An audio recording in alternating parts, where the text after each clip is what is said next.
कहानी का नाम पंडित और चोर। मुन्ना बोलता है, उस्ताद मैंने सुना है हमारे गांव में एक पंडित आया है। उस्ताद बोलता है, तो उसमें मैं क्या करूं? मुझे उससे क्या काम? मुन्ना बोलता है, अरे उस्ताद सुना है वो पंडित बहुत ही चतुर और अमीर है। उस्ताद बोलता है, ओ अच्छा, हम भी तो देखें वो पंडित कितना चतुर है। मुन्ना बोलता है, उस्ताद सुना है उसके घर बहुत ही धन दौलत है, अगर हमने उनको चोरी कर लिया तो जीवन भर हम आराम से बैठकर खाएंगे। उस्ताद बोलता है, तो देर किस बात की, आज रात को ही हम उसके घर चोरी करेंगे। उस्ताद बोलता है, सुन मुन्ना, कोई गड़बड़ नहीं होनी चाहिए, पिछली बार हम बाल बाल बचे थे। मुन्ना बोलता है, ठीक है उस्ताद, इस बार कोई गलती नहीं होगी। फिर वो दोनों पंडित के कमरे में घुस जाते हैं। उस्ताद बोलता है, कहां छुपा कर रखे हैं इसने पैसे? उस्ताद बोलता है, मुन्ना तू यहीं पंडित के कमरे में ढूंढ, मैं वहां जाकर देखता हूं, और अगर कोई गड़बड़ हुई तो मैं तुझे सूली पर लटका दूंगा, समझा? फिर वो दोनों इधर उधर पैसों को ढूंढने लगते हैं कि तभी मुन्ना के हाथ से एक मिट्टी का बर्तन गिर जाता है और पंडित श्रीधर की नींद खुल जाती है। पंडित जी बोलते हैं, कौन है, कौन हो तुम, और अंदर कैसे आए? सत्यानाश हो इसका, जिसका डर था वही हुआ, बचाओ बचाओ, अरे मुझे इन चोरों से कोई तो बचाओ। उस्ताद बोलता है, ज्यादा शोर मत कर पंडित, नहीं तो इस बंदूक से तेरा भेजा उड़ा दूंगा। पंडित जी बोलते हैं, कौन हो तुम और तुम मुझे मारना क्यों चाहते हो? उस्ताद बोलता है, सुना है तेरे घर में बहुत ही धन दौलत है, अब चुपचाप वो सारे पैसे मुझे दे दे, नहीं तो अंजाम बहुत बुरा होगा, समझा? पंडित जी बोलते हैं, लेकिन मैंने तो वो सारे पैसे जंगल में एक पेड़ के नीचे गाड़ दिए हैं। उस्ताद बोलता है, क्या, लेकिन क्यों? पंडित जी बोलते हैं, इसलिए ताकि उन पैसों को घर से कोई चुरा ना ले।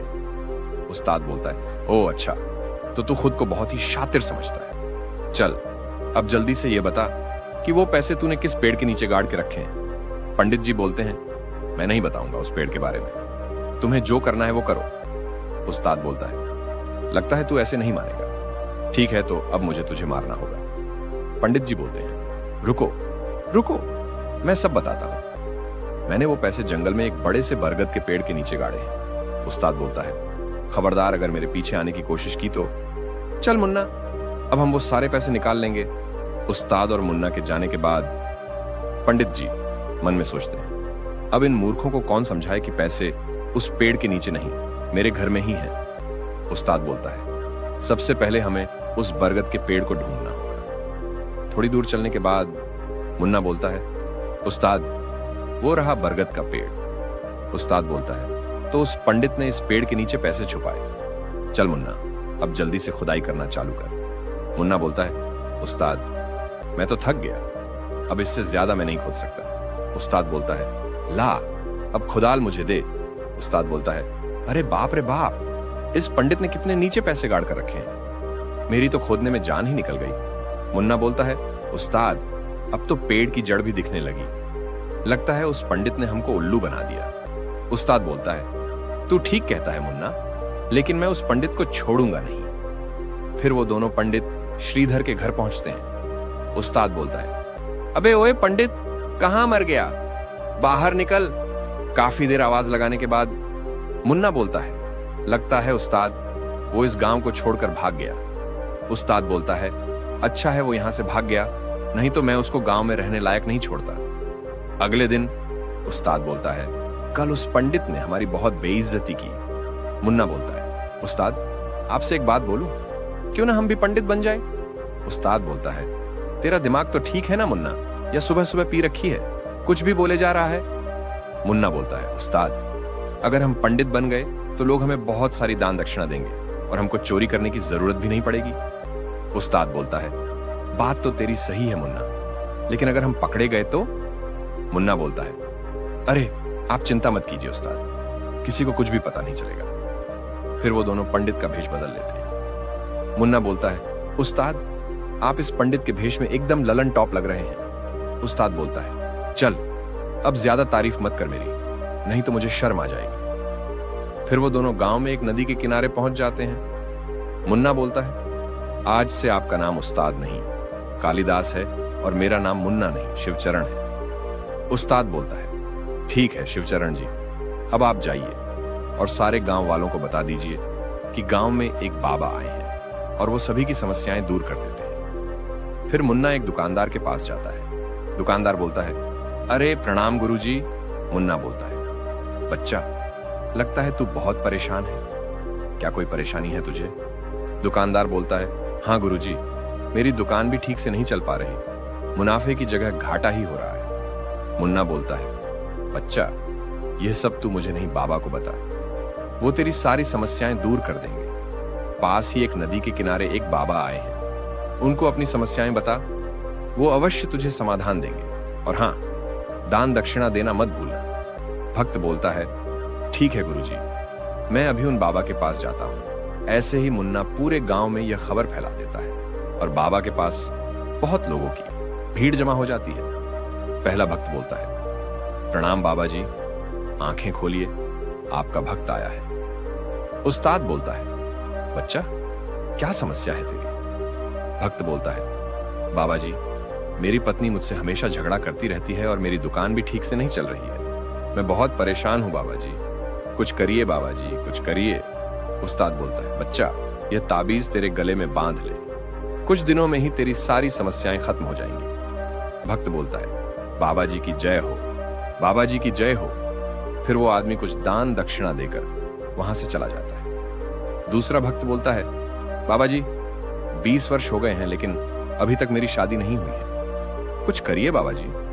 उस्ताद मन में सोचता है, ये पूछ भी किस इंसान से रहा है जिसकी खुद आज तक शादी नहीं हुई है। उस्ताद बोलता है, बच्चा तेरा हाथ आगे ला, मैं तेरी हाथों की लकीर देखकर बताता हूं कि तेरे भाग्य में लड़की है कि नहीं। फिर बाबा उस व्यक्ति का हाथ देखकर उस व्यक्ति से बोलते हैं। उस्ताद बोलता है, बच्चा तू बहुत आगे जाएगा और तेरा जल्द ही एक सुंदर कन्या से विवाह होगा, तथास्तु। भक्त बोलता है, बाबा जी आप धन्य हो, आप धन्य हो बाबा जी। फिर वो व्यक्ति बाबा को कुछ पैसे चढ़ाकर वहां से चला जाता है। सब भक्तों के जाने के बाद मुन्ना बोलता है, उस्ताद अब तो पैसा ही पैसा हो गया है, हमें ये दुकान समेट लेनी चाहिए अब। उस्ताद बोलता है, अरे मुन्ना अभी बहुत पैसा कमाना बाकी है, अब मैं सोच रहा हूं कि एक चमत्कार भी कर दूं जिससे सब मेरे और भी भक्त बन जाए। मुन्ना बोलता है, चमत्कार? कैसा चमत्कार? उस्ताद बोलता है, आज रात तू एक गांव वाले के घर के पीछे जाकर एक आवाज करना और कहना, मैं बाबा कालिदास का भेजा हुआ देवदूत हूं, बाबा के पास जाओ वरना अनर्थ हो जाएगा। मुन्ना बोलता है, उस्ताद आप तो बिल्कुल फिल्मी बाबा हो। उस्ताद बोलता है, और तू मेरा फिल्मी चेला। उस रात मुन्ना वही करता है जैसा उस्ताद ने कहा। अगली सुबह भक्त बोलता है, बाबा जी कल रात एक अजीब सी आवाज आई, उसने कहा कि मैं बाबा कालिदास के पास जाऊं वरना अनर्थ हो जाएगा। उस्ताद बोलता है, बच्चा अब समय आ गया है कि तू अपने सारे पापों को स्वीकार कर और दान पुण्य में लग जा, यही तुझे बचा सकता है। भक्त बोलता है, बाबा जी मैं अब आपकी शरण में हूं। मुन्ना बोलता है, उस्ताद अब तो गांव वाले तुम्हें भगवान मानने लगे हैं। उस्ताद बोलता है, और भगवान को कौन पकड़ सकता है मुन्ना। लेकिन उसी वक्त गांव का एक असली पंडित शहर से लौट आता है और उसे गांव में फैले नए बाबा के बारे में पता चलता है। पंडित जी बोलते हैं, कौन है ये बाबा जो हमारे भोले भाले गांव वालों को बेवकूफ बना रहा है। पंडित जी रात में छुपकर बाबा की कुटिया के पास आते हैं और उस्ताद और मुन्ना की बातें सुन लेते हैं। उस्ताद बोलता है, मुन्ना कल गांव का सबसे अमीर बनिया आ रहा है, उससे बड़ा चढ़ावा लेंगे। पंडित जी बोलते हैं, धीरे से, तो ये हैं असली चोर। अगले दिन सुबह गांव वाले इकट्ठा होते हैं और पंडित जी पूरी पोल खोल देते हैं। पंडित जी बोलते हैं, ये बाबा नहीं ठग हैं, ये दोनों शहर से आए हैं और लोगों को बेवकूफ बनाकर पैसे लूट रहे हैं। गांव वाले भीड़ में, पकड़ो पकड़ो इनको। मुन्ना बोलता है, उस्ताद भागो। उस्ताद बोलता है, अरे मुन्ना पकड़ ले ये झोली और दौड़। भीड़ दोनों के पीछे भागती है। कई गलियों और खेतों से होते हुए दोनों भागते हैं, लेकिन इस बार किस्मत उनका साथ नहीं देती। गांव के नौजवान उन्हें पकड़ लेते हैं। गांव वाले बोलते हैं, अब इन्हें पुलिस के हवाले करो। पुलिस आती है और उन्हें गिरफ्तार कर ले जाती है। पुलिस इंस्पेक्टर बोलता है, बहुत दिन से तुम्हारे जैसे बाबाओं की तलाश थी, अब भगवान से जेल में प्रार्थना करना। आपका एक सब्सक्राइब हमें और भी बेहतर कहानियां लाने की ताकत देता है। सब्सक्राइब करें और इस सफर में हमारे साथी बने।